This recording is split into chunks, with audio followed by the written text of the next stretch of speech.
एक छोटे से गांव में रामलाल नाम का एक गरीब किसान रहता था। उसके पास ज्यादा जमीन नहीं थी, बस 2 बीघा खेत और एक पुराना कच्चा घर। लेकिन उसके पास एक चीज बहुत कीमती थी, उसकी मेहनत और ईमानदारी। रामलाल हर रोज सुबह सूरज निकलने से पहले उठ जाता था। ठंडी हो या गर्मी, बारिश हो या आंधी, वो बिना रुके अपने खेत में काम करता था। गांव के लोग अक्सर उसका मजाक उड़ाते थे। एक दिन गांव का अमीर जमींदार शंकरलाल अपने नौकरों के साथ वहां से गुजरा। उसने रामलाल को पसीने में भीगा हुआ देखा और हंसते हुए बोला, अरे रामलाल, इतनी मेहनत करके क्या मिलेगा? मेरे पास देखो, बिना काम किए ही कितना धन है। रामलाल मुस्कुराया और बोला, मालिक, मेहनत का फल देर से ही सही, लेकिन मीठा जरूर होता है। जमींदार हंसता हुआ चला गया। कुछ महीनों बाद गांव में भयानक सूखा पड़ गया। खेतों में पानी नहीं था, फसलें सूखने लगीं। कई किसानों ने हार मान ली और शहर जाने की तैयारी करने लगे। लेकिन रामलाल ने हार नहीं मानी। उसने अपने खेत के पास एक छोटा सा कुआं खुदवाने का फैसला किया। लोग फिर हंसने लगे, अरे पागल हो गया है, इतना गहरा कुआं खुदेगा कैसे? रामलाल ने किसी की बात नहीं सुनी। दिन रात मेहनत करता रहा।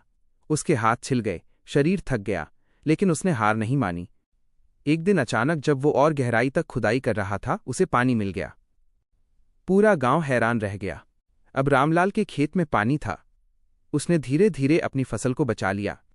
जहां बाकी किसानों की फसलें सूख गई थीं, वहीं रामलाल के खेत में हरियाली छा गई।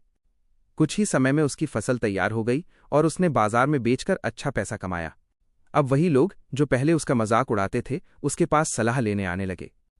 उधर जमींदार शंकरलाल का हाल बुरा हो गया। उसके पास बहुत जमीन थी, लेकिन उसने कभी मेहनत नहीं की थी। सूखे के कारण उसकी सारी फसलें बर्बाद हो गईं। एक दिन वो रामलाल के पास आया और शर्माते हुए बोला, रामलाल, मैंने तुम्हारा मजाक उड़ाया था, लेकिन आज मुझे समझ आ गया कि असली ताकत मेहनत में होती है। क्या तुम मेरी मदद करोगे? रामलाल ने बिना किसी घमंड के कहा, मालिक, गलती हर किसी से होती है। आइए, हम मिलकर मेहनत करते हैं। रामलाल ने जमींदार को सिखाया कि कैसे सही तरीके से खेती की जाती है, कैसे समय पर बीज बोना चाहिए, कैसे पानी का सही उपयोग करना चाहिए और सबसे जरूरी कैसे मेहनत करनी चाहिए। धीरे धीरे जमींदार भी बदल गया। उसने खुद खेत में काम करना शुरू किया।